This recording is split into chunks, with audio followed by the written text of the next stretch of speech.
Hey everyone, my name is Dr. Dolores Tarver. I'm a licensed psychologist, and it is time for the TT Time with Dr. Tarver is a wellness-based podcast. It is not intended to be a substitute for a relationship with a licensed mental health provider. So here we are, the last week of January. Has this not felt like the longest and shortest month? It seems like January's already over, but a lot has happened.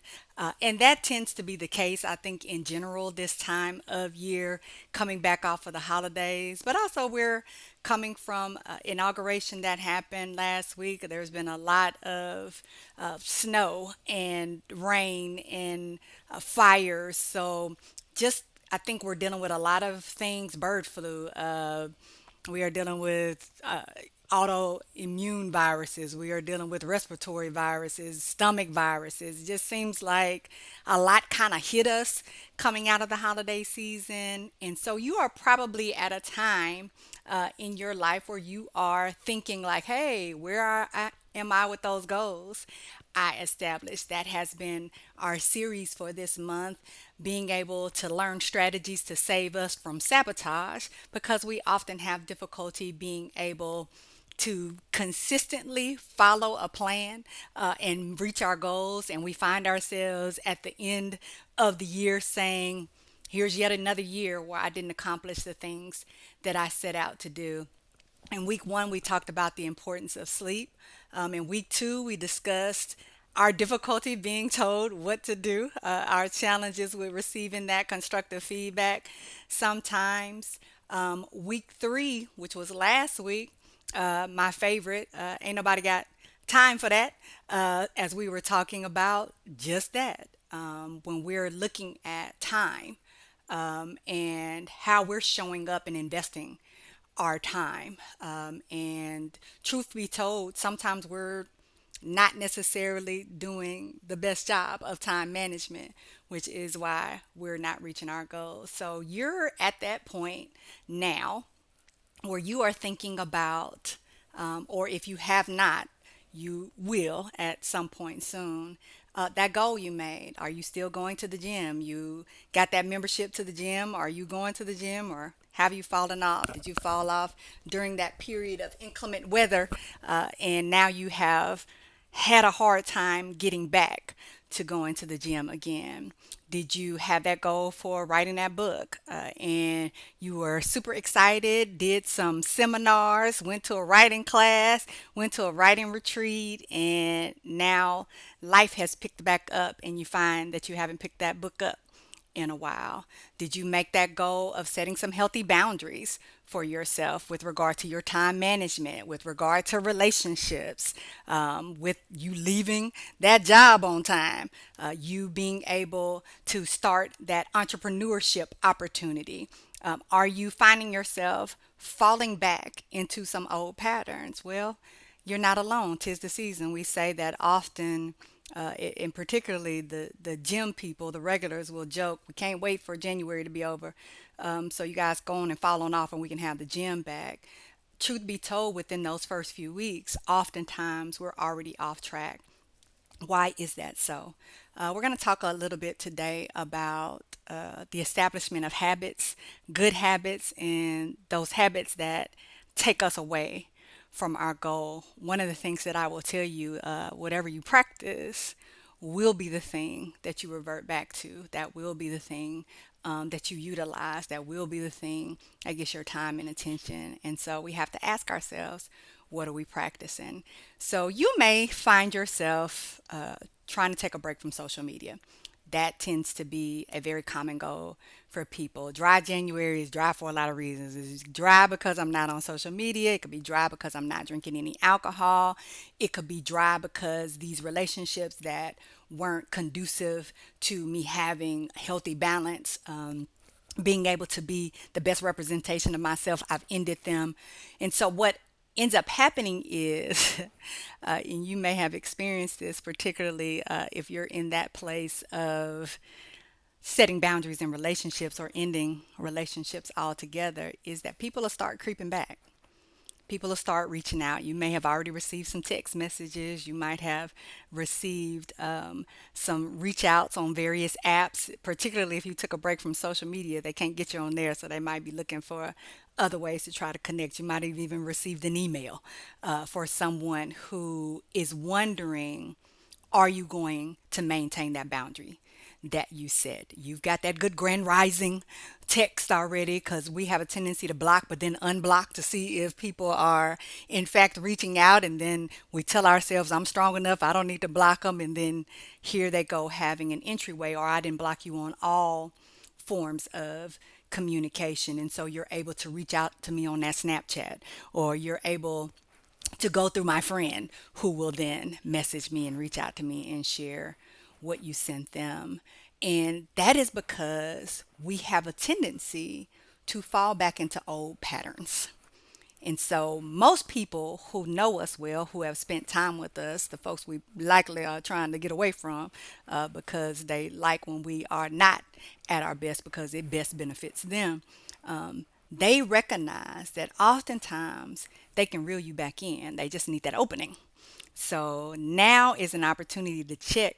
It's cuffing season, if you will. It's winter. We want somebody to snuggle with us warm over in these cool nights. You may have some things that you feel like you do better when you have company. So maybe I would exercise better. Maybe I would write better. Maybe I would cook more if I had that person here with me. That loneliness starts kicking in. We've talked about before that around October, people start to notice and some depressive symptoms creeping in, depending on where you live in the country, because that's because the days start getting to a point where it's darker sooner. So, when it starts getting dark at 6 and then 5, people really struggle because a lot of people have seasonal affective disorder. So those colder months are harder for them. So October through about February, March, like I said, depending on where you stay, people will have some challenges. And so we get lonely and we feel isolated, and we are then looking for people to reach out to and connect to. And what happens? We fall back into that old pattern of this person that I used to connect to. And it'll start with something typically innocent. That person may send you a hey text, WYD text, what you doing? And you respond back, or maybe it's their birthday, and you're like, well, I'm mature enough now to be able to just wish them a happy birthday. These are all the things we tell ourselves that lead to our sabotage on our goals. And so now we're back communicating, and it may start out benign at first, and then it advances to something else, and I find myself right back in that same situation. Or I said I was going to stop talking to people after a certain time at night. It disrupts my sleep, and they dump all their stuff on me, and then I'm left to deal with it. And they're sleeping peacefully, and my mind is over here racing. And I've slid back to taking that do not disturb off, and so people can reach me, and I'm talking to people later in the night. So I'm not getting up in the morning to go work out. I'm not spending that time meditating and praying. I'm not spending that time getting my day organized and my mind in a positive space, because I've given that time back to someone who I said I was going to set the boundaries with, because it wasn't conducive to me reaching my goals. It is also that time where sometimes we realize that the goal we set was maybe a little advantageous. So maybe I was like, oh yeah, I absolutely can go to the gym 5 days a week, and I can keep that up because that's what I used to do. So I can get back there, and started out strong, then kind of faded. 4 days, then three, then two. Now we might be down to one, if at all. So, why is that? Well, first, let us go ahead and debunk the myth that it takes 21 days to make a habit. That, friends, is just absolutely not true. And the reason why we set ourselves up for failure is because we're operating under that false premise. And pop psychology wants us to be able to tie things to it, that will keep us motivated, easy to remember. All of those things we like to see, we like to share, and we say to ourselves like, oh yeah, yeah, yeah, this is good stuff, and we believe it. I think sometimes that we're just in a place where we don't check references anymore. If we see it on social media, then We just tend to believe that that's true. But honestly, if we're talking about neural pathways in our brain, right? So these are the maps that are created when we do something over time. In order for you, I liken it to if you've ever had a backyard that anybody ever cut through. My good friend, who's like a sister to me, and I were talking about before we put fences up. Our backyards were connected, and so before we put fences up, people would walk through the backyards because they could cut through on her street and get to my street, or vice versa.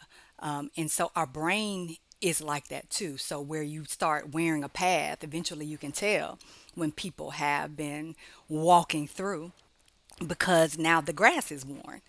So if you know, if you've ever played basketball or you ever walked on grass, at my undergraduate institution, they very much had signs up that you could not walk on the grass because why? They knew that wherever you walked, then the grass would die. And so you start creating that path. Well, that's what the brain does. But to create that path takes somewhere from about 3 months to 6 months. And you're saying to yourself, well, that goes against everything I've been taught. But think about it. Think about any of the things that you've ever practiced in your life, how you learned how to tie your shoes. And not the loose, kind of sloppy when we first do it tying, but the tying that I realized like, oh, I got a double knot, or this texture of this shoelace is a little different. So I have to tie it in a way that it won't slide. Or I may need to make some adjustments and put something on it to keep it in place, right? Like that took time. That took practice. That took trial and error. You tied those shoes, they would come back a loose. They keep coming back a loose. And you'd say, now, why aren't they staying? And eventually you were able to figure it out that they're not staying because I'm either not utilizing the right approach to tie them, I'm not tying them tight enough. I need to make that double knot so that when one slips, it's got something to back it up. Or you realize like these shoelaces are just not really the best option. You ever had those leather shoelaces? They don't tie very well. So sometimes when we're in this journey of learning, practicing, we'll recognize like, oh, hey, I need to make some adjustments. And that is what is happening for us when we're trying to reach a goal. It's not just I set the goal and then automatically after 21 days, I'm there. I've reached it. It can be that for some of you, it's easier because maybe it's something that you already had some prior knowledge and prior experience with. What we know about that learning curve is if I've already got some exposure, it's quicker for me to catch on. So you might be about 18 days to be able to reach that goal. Most people, though, are going to fall closer to that 254-day period. We're averaging 66 days, right? And so this is where we're talking about a couple of months. And I tell people, think about 90 days as a good window for you because 90 days is that opportunity for me to have practiced it, for me to have realized what I'm doing that's maybe not effective and working the same way. It gives me an opportunity to get some feedback from other people and then begin to practice that new thing. Why is that important? Why is the practice important? My band director used to say, perfect practice makes perfect. It's not just about you practicing, but you need to practice it correctly. There is some truth to that. So, as we're creating these pathways in our brain is just like us. It likes cheats too. It likes to be able to cut through and get quickly to something as well. The brain is like bullet points, if you will. Like, I don't need all that background and extra stuff. Like, give me to the meat of it, give me to the heart of it. So eventually what happens when I practice a habit over time, or I practice something to become a habit over time, whether I'm intending for it to be a habit or not, whether I'm intending for it to be a healthy habit or it's not a healthy habit, over time the brain is going to create these shortcuts. So we have a lot of different components to our brain. We have neurons, we have neurotransmitters, we have a mass of nerves and cells kind of clumped together called the basal ganglia. Why is that important? Only for you nerds that might want to go look it up, that just like information. But what happens is after I've practiced this so much, right, this shortcut between the backyards, then the basal ganglia takes over and it's on automatic. I don't even have to think about it anymore. When you tie your shoes now, you don't have to think about it anymore. It's automatic. When you get on that bike, because you've been riding a bike for so long, you don't have to think about it. It's automatic. When you get in your car, you don't even realize that you've already done a successive set of steps. Put your seatbelt on, adjust your mirrors, adjust your seat, all before you pull out the driveway. Remember when you first started learning how to drive, how that did not feel automatic? It felt like you had to be very intentional and had to remember, especially when you were taking that driving test. And so they were watching you to make sure you put on your seatbelt, to make sure you checked that mirror, to make sure you made adjustments so that you could be able to see, to make sure that you put on that turning signal when you were pulling into that parking space. Now you do it and you don't even think about it, though some of y'all don't use your turning signals. That's for another day. However, what ends up happening once it becomes automatic is that I'm not thinking about it anymore. The intentionality is gone. I feel like intentionality is the word for 2025. Us being very mindful of what we're doing and why we're doing it, and making sure that we're carving out time for it and that it's accomplishing what we want it to accomplish, right? Intentionality, I see that word everywhere now. So the intentionality is gone, which is why it doesn't matter if you practice a good habit or you practice a habit that's not a great habit. Once that automatic process kicks in, once that's that cheat code, if you will, to the game is in there, then you're not thinking about it. So whether that is I'm automatically in that process of having that drink when I'm stressed, and so I don't think about that this is dry Monday, dry month for me, and I'm not supposed to be drinking. I've committed to taking a break from alcohol, but I've associated stress with taking that drink. And so next thing I know, I've already taken some sips before I realize, shoot, I'm not supposed to be drinking. Now, how many of y'all are going to pour that drink out? Most of y'all are going to say, well, I'm going to finish this and started it now. Now, start over for tomorrow. Again, this is where the sabotage comes in. Because most of us, once we have broken whatever that intentional goal was, then we're going to do this thing, and it's an interesting habit that we have where we feel like, oh, I'll pick it back up Monday. All right, so it's Friday now. Might as well, it's done. Or I eat something that's outside of my meal plan and I do some binging and I say, well, I messed it up now. Might as well go on and get some of the other good stuff I like. So once we have broken that pattern of this good habit we're trying to initiate, then we'll stop and we won't reset right away, which is why we struggle to get back, because now what am I going to do? Remember what's automatic? This pattern, this habit that I already created, I'm going to go back to that. Even if it's not going to allow me to reach my goal, it's what I know, it's what my brain knows. And so now I'm going to be back doing that. Now, this can work in your favor once you understand and you can practice the good habits and really focus on your intentionality and making sure you're holding yourself accountable to being consistent. However, that's where that accountability really comes into play. Now, when you have, and this is the other great thing about establishing habits, when you can connect them to an existing habit, right? So now there's another cheat code.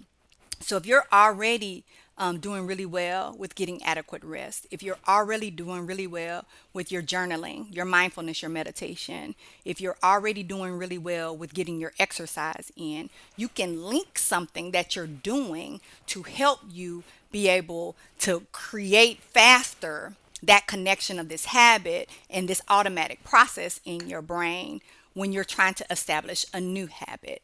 So, for example, you may not have any problems getting up and exercising, but your difficulty may be in your meal planning, your meal tracking, staying within your caloric limit for the day. Or even if you are tracking certain things like, oh, I'm trying to increase my protein, I'm trying to increase my water, whatever the goal may be. Or I'm trying to track in this app that I need to hold myself accountable to because I'm trying to get less sodium and I'm trying to get more vegetables, right? So, but what I can do is I can connect it to the exercise habit. Because most people who exercise are also doing things to maintain their bodies after their exercise. You may have a supplement that you use before you go to the gym, or you may have a supplement that you use while you're at the gym or after you return from the gym. So then you can connect the meal prepping and planning to that. You can connect the foods that you want to have to that, because what we recognize is that if I already have it ready to go, if it's already prepared and it's already tied to this habit, like, oh, I'm going to eat after the gym, I've already got this meal prepared, then I'm much more likely to eat that, right? And particularly for those of you who recognize that it is when you're hungry. We always talk about preventative, staying on top of the pain, right? So if you've ever had a surgical procedure and you were given any pain medication, they tell you what you want to do is stay on top of the pain, because if you take the medication after the pain has kicked in, it is much more difficult to get the pain under control. But if I keep kind of a steady stream of pain medication in my system, so I never reach that point of the pain threshold being severe, then I'm much more likely to not have that significant discomfort. In that, if you've ever been in serious pain, waiting on some pain medication, when I tell you it does not feel like the time moves at all and the medication is working at all, and it could take you a couple of doses just to even get to a point where you're getting the pain better managed, right? So we're talking about some hours that could pass by for you. So that's excruciating. The same is true when we're trying to create these new habits, staying on top of the triggers, if you will. We tell you don't go to the grocery store when you're hungry. Why? Because you're going to pick up all kinds of shenanigans. Stuff you wouldn't even usually eat, especially if it's right by the checkout, and you'll be like, oh, let me just grab something to eat until I get home. You eating donuts and ho-hos and glazed honey buns and some off-brand of chips, and you're like, I don't even like the way this tastes, but I'm so hungry, right? So if I have those meals already portioned and ready to go, and I eat it even if I don't want it, because you'll have a healthy meal and you're like, oh, I really want a cheeseburger, but if I go ahead and eat that healthy meal, what's it going to do? It's going to take that craving away, and that automatic process of, oh, well, you've eaten and so now you're full. If you have your hunger cues connected to you, then you'll find like, oh, I'm not hungry for that burger anymore, right? Because we're staying on top of it. The same thing is true for these habits that you're trying to create. But again, it's all about what you practice. So if you are practicing a old pattern, a pattern that no longer serves you, a pattern that may have been destructive for you, a pattern that has led to your process of self-sabotage, then that is the thing again that you're going to automatically go to. So when you're trying to change those patterns, then you have to go back to this intentionality piece and slow down and get off automatic. And that can be tough for us because oftentimes we're just go, go, go. We're not thinking. When you're trying to create changes, you have to be mindful. Mindful means in this present moment. Mindful means examining and challenging the often distortions that go along with me maintaining that past pattern, which a lot of times have to do with what our self-esteem, our self-worth, our value. We get that negative self-talk going, which is why once we've fallen off the wagon, if you will, we stay off the wagon, roll around and enjoy ourselves, go on a hayride, and then try to get back on the wagon after we weigh 50 pounds more. So it's hard, like, whoo, now I'm too tired to get back on the wagon. So once you're in that space of like self-defeat, that is when it's important for you to challenge those thoughts. And as we're creating habits, there are three levels, right? And you'll hear me talk about this with just about everything because it truly does apply. You have your cognitive level, that's your thoughts. You have your emotional level. So those are the feelings oftentimes we're pushing down and avoiding, particularly if we feel ashamed. And then you have the physiological level, right? Because there's always these connections, if you will, to physical things. Those cravings, those are real. In your stomach, you are literally secreting hormones that tell you you are hungry or that you still want more after you've eaten. It's the ones that cause us to ignore our full cues, and we keep pushing past, even though we're full and about to pop, right? Which is why a lot of their breakthroughs in weight management medications have been helpful because they address those. They address what you're secreting. They address the ability for you to be able to feel full when you eat smaller amounts, that suppressant component. So there are a lot of benefits to, and people are absolutely seeing progress now because they've been able to address the triggers that slid them into the patterns of being automatic. And again, intentionality. So now I can be thoughtful about what I'm eating because I'm not on automatic pilot. And we can apply that, and that's the physiological piece, but also the cognitive piece. We can apply that to almost every situation where we're struggling. If you keep reaching out to people who you have said you were going to cut off contact with and communication with, maybe they're hurtful to you, maybe they are not reciprocal in the relationship, maybe they want you to be in positions of powerlessness and want you to be dependent, whatever the case may be. You just have outgrown them. Like, everybody's not necessarily a bad person. Like, sometimes we just are not a fit for each other anymore. And so I'm not going to be in this pattern of just hoarding people and holding on to them forever. When I realize, like, I got 1,000 contacts in my phone, I talk to 20 of these people. Like, why do I have these contacts in here?